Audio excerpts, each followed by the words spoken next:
Selamat pagi, selamat siang, selamat sore, selamat malam, teman-teman semua. Jadi kita bakal bahas tentang market power, monopoli, and monopsony, ataupun chapter 10 pada buku yang menjadi referensi utama kita dalam perkuliahan di kampus bersama saya, Marta, dari Prodi Manajemen Keuangan Negara.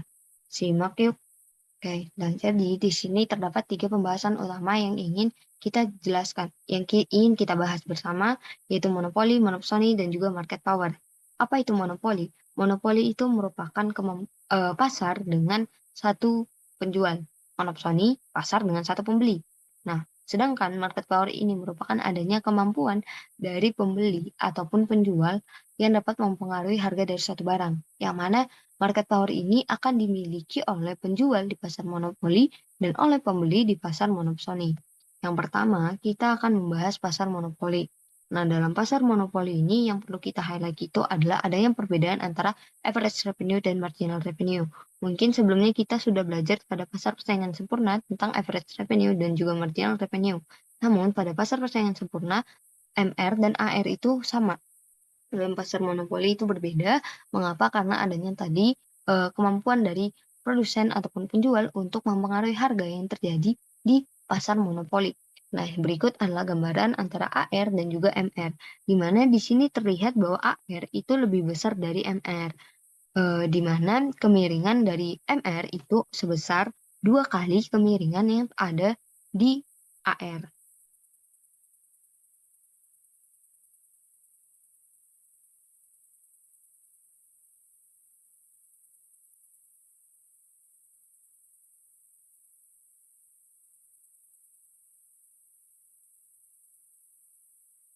Karena tadi kita dapatkan dari grafik ini bahwa AR itu lebih besar dari MR, ini juga akan menunjukkan korelasi bahwa MR itu lebih kecil dari P. Nah, selanjutnya kita akan mengkaji bagaimana sih sebenarnya seorang monopolis itu dalam menentukan output yang hendak diproduksinya. Nah, jadi untuk semua pasar itu, untuk optimalisasi profit itu tetap MR sama dengan MC. Apapun jenis pasarnya, ini output maksimal itu akan tercapai di MR sama dengan MC. Namun perbedaan yang terjadi itu terletak pada harga, di mana dalam pasar si monopoli ini, harga itu ketika dia menyinggung ataupun ketika dia menyinggung kurva dari D ataupun sama dengan AR. Nah, jadi AR ini itu dapat kita katakan juga ini tuh menggambarkan demand dari pasar monopoli ini sendiri.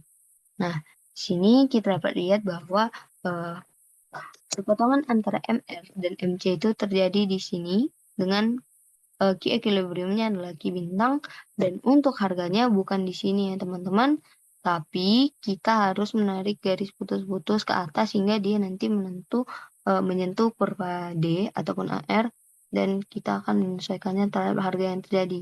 Jadi harga yang berlaku adalah P bintang. Jadi keseimbangan dalam pasar ini adalah key bintang dan juga P bintang.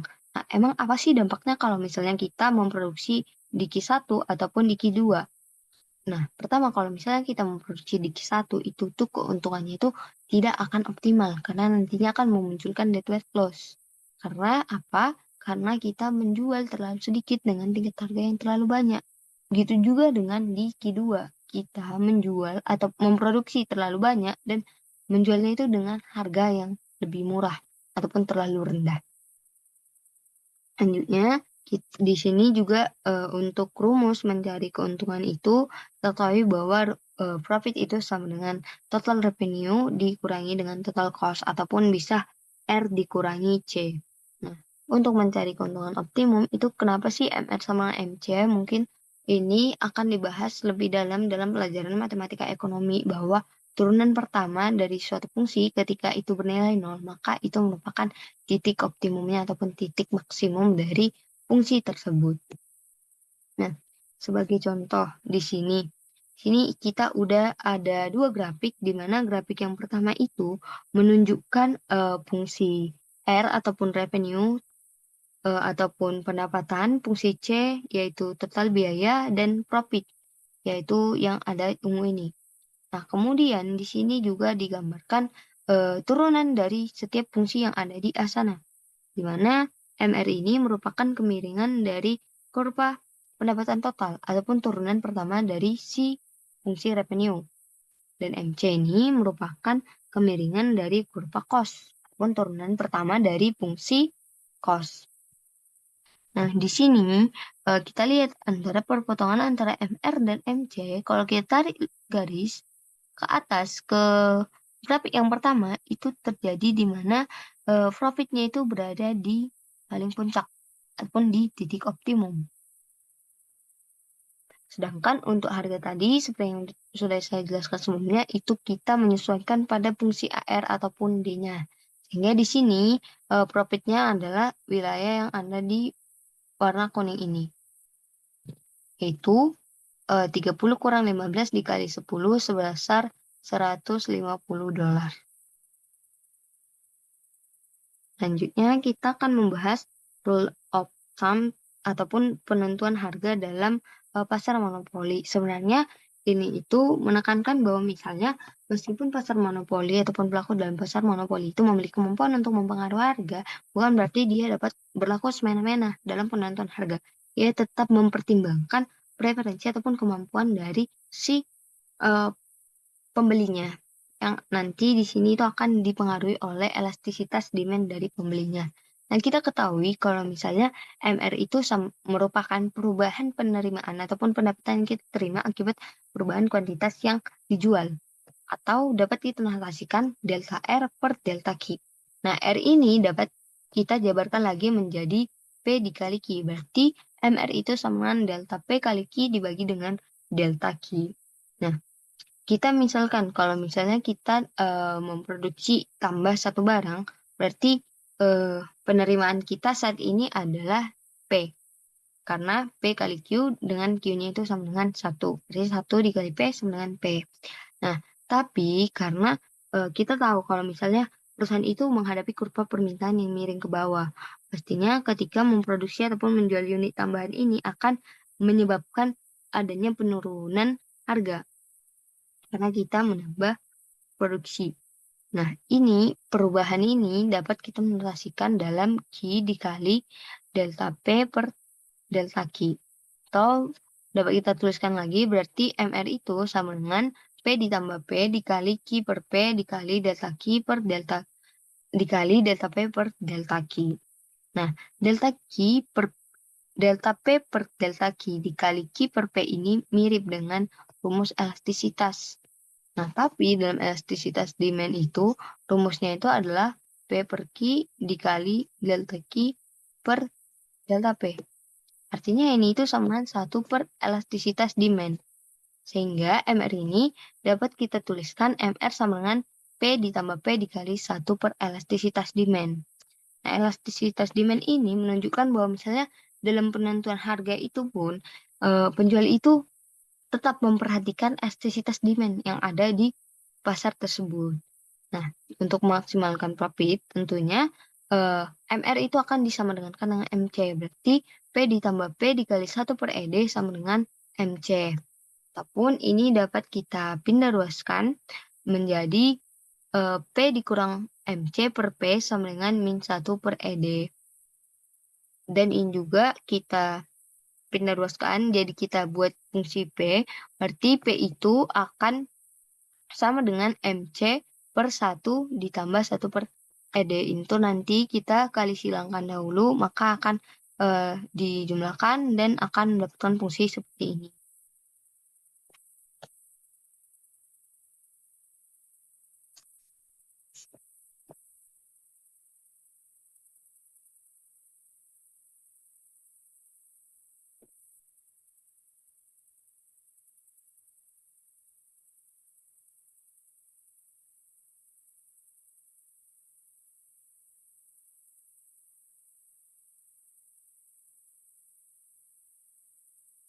Nah, dari penjelasan ini setidaknya terdapat beberapa kesimpulan yang dapat kita tarik dalam pasar monopoli.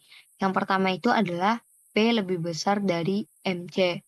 Yang kedua, harga lebih besar dari MC dengan jumlah yang berbanding terbalik dengan elastisitas permintaannya. Artinya, jika permintaan sangat elastis, ada sedikit keuntungan menjadi perusahaan monopoli. Semakin besar elastisitasnya, maka akan semakin dekat dengan persaingan sempurna. Karena ketika elastisitas permintaan dari konsumen itu semakin besar, berarti, kemampuan kita untuk mempengaruhi harganya itu juga akan lebih sulit, karena konsumen ini sensitif terhadap perubahan yang dilakukan oleh produsennya. Selanjutnya adalah shifts in demand. Nah, jadi, di sini kalau misalnya dalam pasar persaingan sempurna itu, kurva penawaran pasar itu ditentukan oleh biaya marginalnya. Sedangkan untuk pasar monopoli itu kita tahu bahwa misalnya output ditentukan oleh biaya marginal dan juga bentuk kurva permintaan. Sehingga tidak ada kurva penawaran untuk pasar ini. Nah, pergeseran permintaan ini tentunya tidak diikuti dengan perubahan harga dan kuantitas yang sesuai dengan kurva penawaran. Nah, jadi pergeserannya ini akan menyebabkan, setidaknya terdapat 3 hal, yaitu perubahan harga tanpa perubahan output tanpa perubahan harga, dan juga perubahan harga dan kuantitas. Jadi terdapat berbagai macam kondisi yang disebabkan oleh pergeseran permintaan. Nah, di sini itu, ada yang pertama itu adalah shifts in demand pada gambar A, ini itu di mana ketika, terjadi perubahan harga saja, sedangkan tingkat output-nya itu sama. Dan juga untuk yang B itu, dampak dari shifts in demand ini juga dapat menyebabkan, harganya sama namun, key-nya berbeda.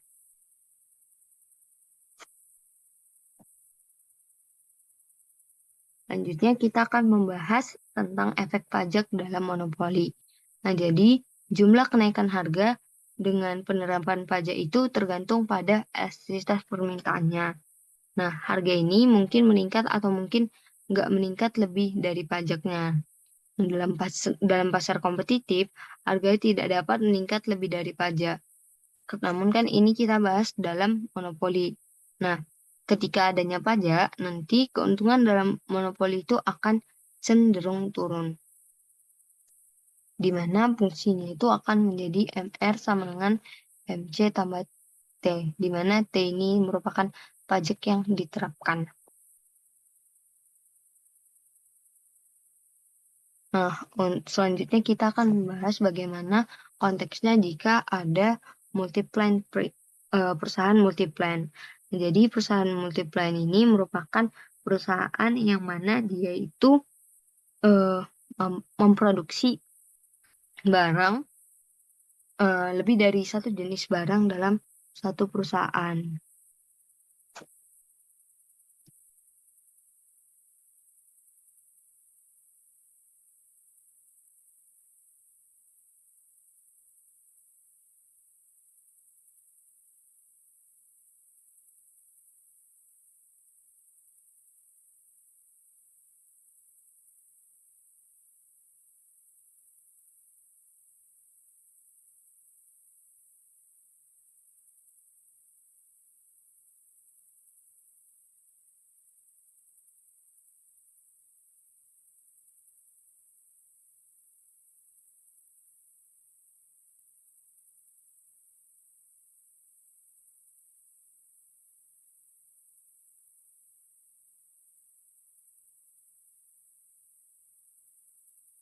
Nah, dalam misalnya perusahaan yang memiliki dua plan ini, terdapat hal yang harus kita pecahkan, yaitu untuk menentukan berapa banyak output yang harus dihasilkan oleh setiap pabrik.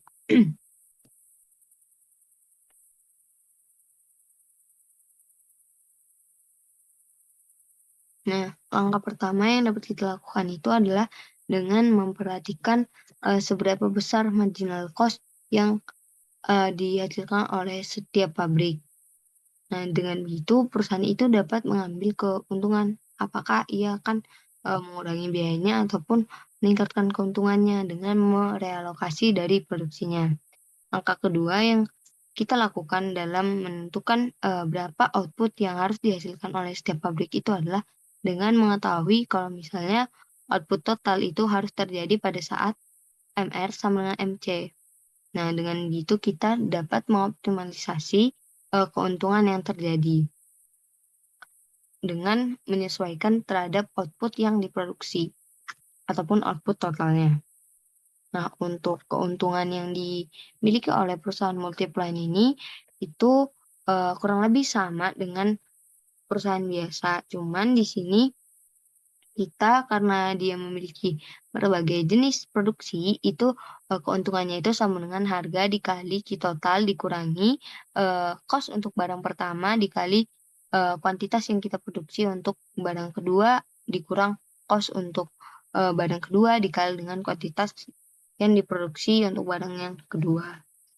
Kurang lebih sama, cuman karena di sini tuh barangnya itu ada lebih dari satu, hingga, sedikit terlihat lebih rumit. Nah, di sini itu mungkin, karena sama seperti sebelumnya, karena ada 2 jenis barang, jadi keseimbangannya itu akan tercapai pada saat MR sama dengan MC1 sama dengan MC2. Nah, ini adalah, eee, grafik dari perusahaan Multiplan.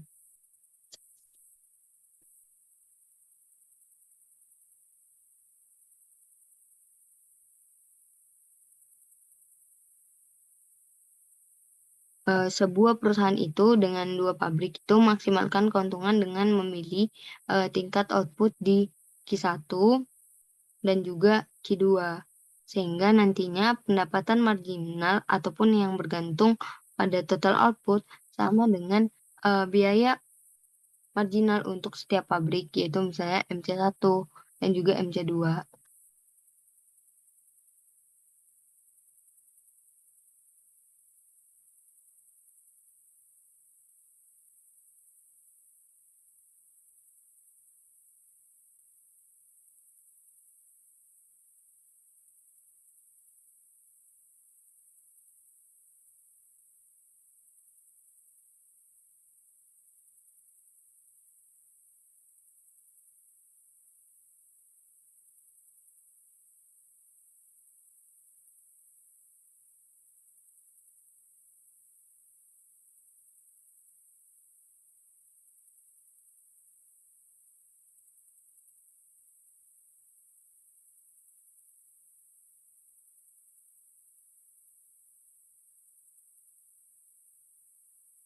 Nah, selanjutnya kita akan membahas kekuatan monopoli. Nah, jadi, kekuatan monopoli ini kita akan mengenal istilah yang namanya monopoli murni atau pure monopoly.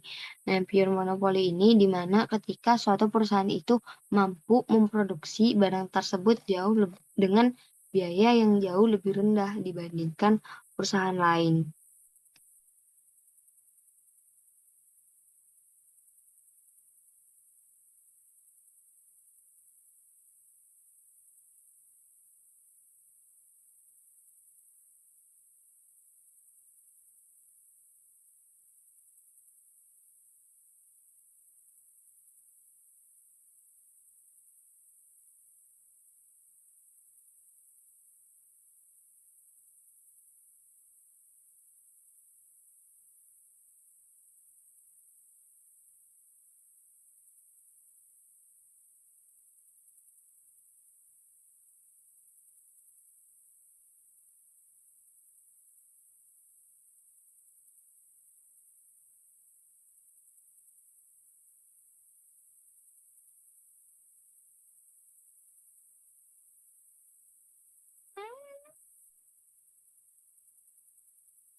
Kemudian pengukuran kekuatan monopoli.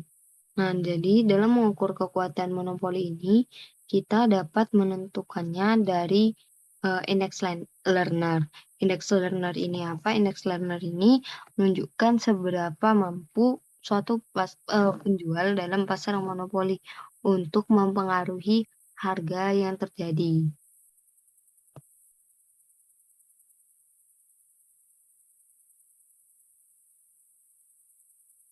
Atau dapat kita katakan juga bahwa misalnya, Lerner Index kekuatan monopoli ini merupakan ukuran kekuatan monopoli yang dihitung sebagai kelebihan harga terhadap biaya marginal dibagi dengan harga, yaitu L sama dengan P dikurang MC per P. Ataupun ini dapat kita tuliskan juga bahwa L itu sama dengan min 1 per elastisitas demand.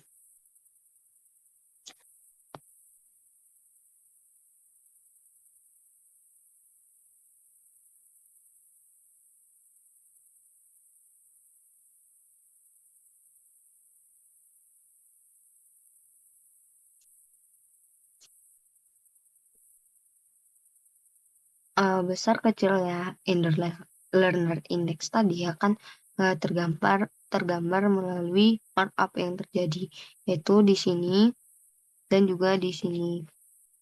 Itu kan kalau misalnya ini tuh dapat juga kita katakan bahwa indeks learner ini merupakan bagaimana perusahaan monopoli ini dapat melakukan peningkatan harga jika misalnya ia berada di pasar persaingan sempurna. Nah, jadi dari grafik ini terdapat beberapa hal yang dapat kita simpulkan. Jadi ketika nantinya elastisitas demand-nya itu besar, maka markup yang dapat dilakukan oleh produsen dalam pasar monopoli itu akan lebih kecil. Dan ketika elastisitas demand-nya kecil, maka markup yang dilakukan itu akan lebih besar.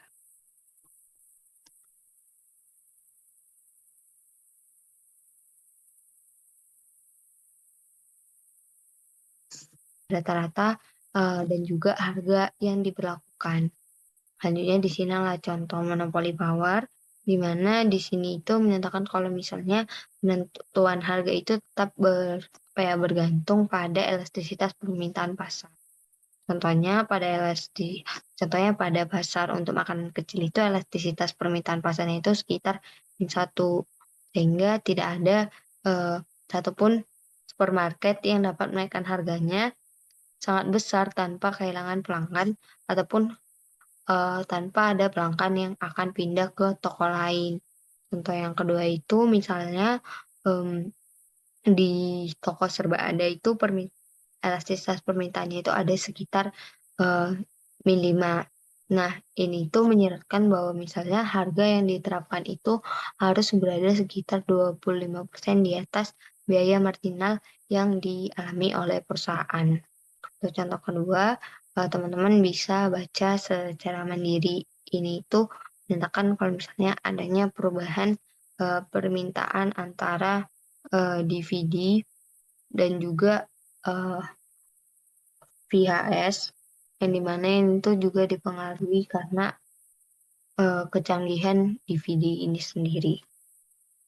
Nah, selanjutnya kita akan membahas tentang sumber-sumber kekuatan monopoli. Jadi terdapat 3 hal yang mempengaruhi kekuatan monopoli. Yang pertama itu elastisitas permintaan pasar, yang kedua adalah jumlah perusahaan, dan yang ketiga adalah interaksi antar perusahaan. Yang pertama adalah interaksi permintaan pasar. Nah, jadi jika misalnya hanya ada satu perusahaan ataupun perusahaan monopoli murni, kurva permintaan perusahaan itu merupakan kurva permintaan pasar, sehingga derajat kekuatan monopoli murni ini ditentukan oleh elastisitas permintaan pasar. Nah, kaitannya itu dengan kekuatan monopoli itu dapat dinyatakan kalau misalnya semakin elastisitas permintaan dari suatu pasar, maka kemampuan monopolinya itu akan semakin kecil ataupun berbanding terbalik. Nah, faktor yang kedua itu adalah jumlah perusahaan. Ketika misalnya hanya ada beberapa perusahaan yang bertanggung jawab atas penjualan di pasar, maka pasar itu dapat kita katakan sangat terkonsentrasi. Nah, begitu gambaran yang terjadi di pasar monopoli. Karena di pasar monopoli itu ada yang namanya barrier to entry ataupun hambatan masuk. Nah, ini artinya itu kalau misalnya kita lihat ataupun kita kaitkan dengan monopoli, semakin banyak jumlah perusahaan itu maka akan semakin kecil kemampuan ataupun daya monopolinya. Yang ketiga adalah interaksi antar perusahaan. Nah, jadi ini tuh ketika antar perusahaan itu memiliki interaksi yang tinggi, maka kemampuan monopolinya itu akan semakin rendah karena ini akan mengarah ke pasar kompetitif. Nah, jadi mungkin nanti perusahaan itu akan bersaing secara agresif, saling melemahkan harga satu sama lain untuk mendapatkan pangsa pasar yang lebih luas. Nah, kondisi ini akan mendorong harga ke tingkat yang hampir sama dengan kompetitif. Sehingga dapat kita simpulkan, jika interaksi antar perusahaan ini semakin meningkat, maka kemampuan monopolinya itu cenderung menurun. Dengan catatan bahwa interaksi ini merupakan persaingan yang eh, antar perusahaan dalam memperebutkan pangsa pasar. Nah, selanjutnya kita akan